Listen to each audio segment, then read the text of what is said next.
안녕하세요. 포텐셜 TV의 황인성입니다. 네, 안녕하세요. 김건우입니다. 네, 안녕하세요. 유지입니다. 네, 오늘 지역 탐방 이야기를 좀 해보려고 하는데 사실 요즘 많은 지역들이 관심을 못 받고 있는데 그 중에도 이제 빛나는 지역이 있더라고요.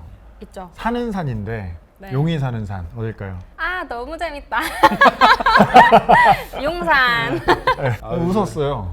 심각합니다. 네, 어쨌든 용산에 대해서 좀 알아보려고 하는데 네. 용산에 왜 매력을 느끼세요? 내가 이제 생각한 게 있었어요. 네. 이거를 어떻게 얘기를 해야도 모르겠는데 작년 대선이 끝나는 날 기준으로 어느 지역이 앞으로 흥할 것인가를 봤을 때 나는 어느 지역을 좋아할까 해서 그 지역으로 가야겠다라고 생각해서 꼽았던 데가 용산이었어. 오. 어떤 게 있었냐면 일단은 용산은 우리가 갖고 있는 스튜디오가 있었고 네. 그래서 한 5년, 6년 정도는 운영을 했으니까 용산을 정말 들락날락을 정말 많이 했거든. 자주 왔다 갔다 했죠, 저도 거기.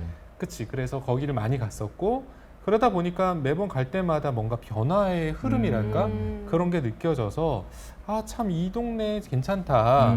그리고 내가 평지를 또 좋아해. 한강 변하고 그게 또 복합적인 곳이 바로 용산이었기 때문에 모든 걸 다 충족하는. 네. 모든 것들을 충족하고 있지. 뭐 역세권에 공원세권에 강변에 그다음에 평지에 기업들 일자리에 교통에 뭐 이러다 보니까 용산에 나 같은 사람들이 굉장히 많이 집중할 거라고 생각을 하거든. 저 사실 목표가 용산이었어요. 진짜? 어떤 지역이에요, 근데 용산이? 용산이란 곳은 이제 성저심리라고 해가지고 한양 도성을 기준으로 해서 그러니까 4km, 5km 정도 되는 구역 중에서 예전에 과거에 신도시급으로 가장 먼저 개발된 곳이라고 볼 수 있거든. 그러니까 그 동네는 좀 역사가 좀 깊어. 그 특히 땅이 그래서 그런가 모르겠는데 너무 좋아서 그런가 항상 거기는 외국 군대들이 좀 주둔했던 곳이기도 해요. 미팔군. 뭐 미팔군 이전에는 일본군의 기지도 거기 있었고 그 전에 임진왜란 때도 그쪽에 병참기지 역할을 했었던 곳이기도 해. 왜냐하면은 일단 땅이 넓고 평지에 사통 발달로 갈 데가 너무 잘 되어 있기 때문에 용산이라는 땅이 이제 서울 한강을 봤을 때도 툭 튀어나온 반도형이잖아. 그러다 보니까 실제로 그런 부분에서 배산임수 지역이기도 하고 거기에 이제 여러 가지로 이제 뭐 예전에는 한강이 많이 범람을 했었기 때문에 토지도 좀 비옥했고 그런 부분들이 용산의 가장 큰 지역 특징이었지. 실제로 대통령 정권이 바뀌면서부터 굉장히 또 많은 관심을 받고 있잖아요. 그렇지. 그런데 어디 위주로 좀 개발이 이루어지는 건가요, 지금? 네, 일단은 서울시가 지난 20일에 이 용산 일대 개발 계획을 담은 이 용역 계획을 발표를 했는데요. 이게 용산공원, 또 용산 정비창, 용산 전자상가, 또 한남 2구역까지 이게 개발 호재가 계속 지속되고 있습니다. 특히 이제 용산 정비창 부지에 들어설 이 국제 업무지구, 또 이제 용산 공원에도 개발 계획안도 연내 발표가 될 예정이고요. 특히 이제 부촌이라고 불리는 이 한남 쪽에 아직 개발이 조금 덜 됐던 한남 2구역, 3구역이 최근 이 재개발 인허가 마지막 단계를 밟는 등 지금 굉장히 이 사업에 속도를 내고 있습니다. 네, 정말 사업도 많고 앞으로 호재도 많은 것 같다라는 생각이 들어요. 그런데 이게 부분으로 짚어보다 보면 굉장히 분량이 길어질 것 같아서 오늘은 뭐 용산 전자상가 관련해가지고 조금 포인트를 잡으면서 한번 짚어보려고 하는데 일단 용산 전자상가는 가보셨잖아요, 옛날에. 많이 갔지. 가보셨죠? 많이 갔지. 근데 요즘 제가 최근에 느낀 점이 최근에 방문하면 옛날 같은 분위기는 아니더라고요. 용산 전자상가는 사실 뭐 90년대 기준으로 해서 IT 메카, 2000년대 이제 IT 붐 일어나면서 정말로 대세인 지역 중에 하나였잖아. 사실 용산이 가장 저렴하니까 많이 사람들이 몰리기도 하고 그랬잖아요. 컴퓨터 고장 고치러 가기도 하고. 근데 요즘은 갔더니 텅텅 비어 있어요. 컴퓨터를 거기서 사는 것보다는 요즘 뭐 온라인에서 사는 게 더 편하다. 다나와 같은 데서 사는 게 더 좋다. 최저가 검색도 해보고. 사실 이제 가장 큰 이슈 중에 하나가 온라인으로 변한 시장의 흐름도 있지만 속칭 용팔이라고 하는 사기꾼들. 이제 사기꾼이라기보다는 좀 눈탱이를 많이 치는 이런 표현은 좀 그렇지만 너무 이제 남겨 먹으려고 하시는 분들을 인해 가지고 그때 시사추적이었나 2580이었나 아무튼 거기서도 손님 맞을래요 이거 있었잖아. 그래가지고 이제 그때 이후로 용산에 대한 신뢰도가 푹 꺾인 것도 그렇죠. 영향이 있었지. 네, 아무래도 그 유 기자 입장에서는 지금 이런 스토리 같은 거는 모르는 상태에서 용산을 전래동화까지요? 용산하고 또 생각나는 게 이제 요즘 MZ 세대니까 요즘에 느낌의 용산이 또 생각이 날 것 같아요. 뭐 용리단길이라든지. 그렇죠. 용리단길도 있고 네. 해방촌도 해방촌. 굉장히 있고 근데 거기에 또 이제 그런 거죠. 포토 스팟이 있어요. 이렇게 다리 같은 데 올라가면은 그 뒤로 바로 그 남산타워가 딱 보여요. 어디 말하는지 알겠네요. 어딘지 알겠죠? 네. 거기가 또 경리단길 이제- 가는 네, 쪽. 경리단길 가는 쪽에 그래서 그런 데 포토 스팟 이렇게 또 되기도 하고 또 굉장히 이국적인 곳이기도 하잖아요. 그래서 굉장히 이제 매력을 많이 느끼는 곳이죠. 네. 네. 그래서 용산은 여러 가지로 매력이 많고 또 세대별로 느끼는 그런 감성 차이가 큰 것 같은데 이 용산 전자상가 부지 개발 특히 기사를 보니까 뭐 낮은 상가 15, 17, 18동이 빠르게 재개발된다 이런 기사도 있는데 뭐 완전 다 뜯어보고 치고 뭐 용도까지 바꾸겠다 이런 내용이 있더라고요. 그 구체적으로 어떤 용도가 어떻게 바뀌는지에 대한 내용도 조사를 했죠.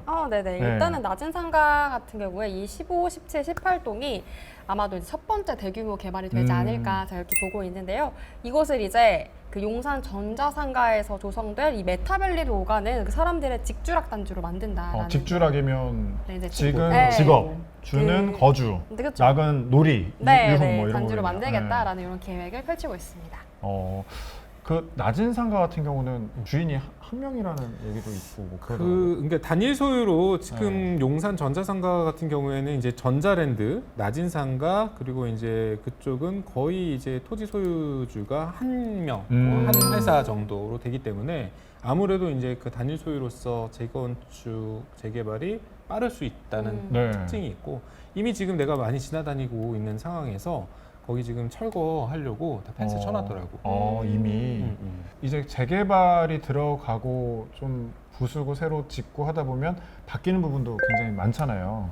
많죠. 용도 변경이 되는 거니까 뭐 용적률 관련해 가지고도 어떤 변화가 있다고 하는데 어떤 변화가 있는 거죠? 네, 일단은 그 전자랜드 네. 그 원효 상가 지구의 용적률이 한 600% 정도였어요. 음. 근데 이제 그 2배에 준하는 1000%에서 1200%로 용적률이 허가가 됐고요.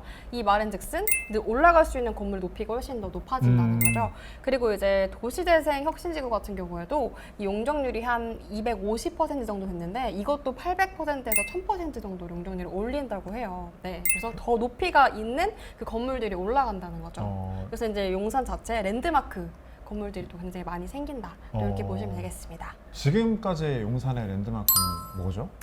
사실 용산이라는 곳이 랜드마크로 꼽을 수 있는 부분은 뭐 남산타워 정도라고 생각을 해볼 수 있을 것 같아. 그리고 우리가 알고 있는 대우빌딩 같은 이제 지금 서울스퀘어지 그 정도에 준하는 이제 건물들이라고 볼 수 있는데 사실 이제 그 고도 제한으로 인해 가지고 높은 건물들이 많이 들어서지 못했어. 근데 지금 이제 동부 이촌동의 첼리투스, 데미안 첼리투스 같은 게 이제 좀 랜드마크격으로 올라가고 있는 상황이고 그 외에 사실 뭐 랜드마크가 뭐다라고 꼭 집어서 얘기하기에는 지역적 특징상 뭐 그렇게 막 꼽기에는 좀 애매한. 지금 용산을 바라보는 시선은 어떻게 보면은 제2의 강남에 준하는 퀄리티로 발전한다라는 얘기가 있어요. 왜냐하면은 한강대교를 기준으로 해서 네. 건너자마자 이제 BTS 사옥 그러니까 하이브 사옥부터 거기로 이제 쭉 이어지는 이제 스카이라인이 완성되고 있고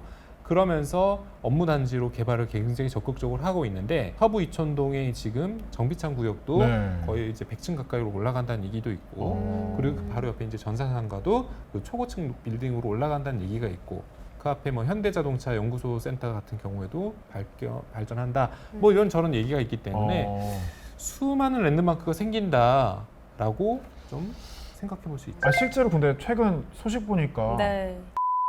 가격을 뭐 뛰어넘었다라는 그런 내용도 있더라고요. 네, 맞습니다. 원래는 이제 3구를 중심으로 1, 2, 3이 이렇게 달렸었는데요. 그 이제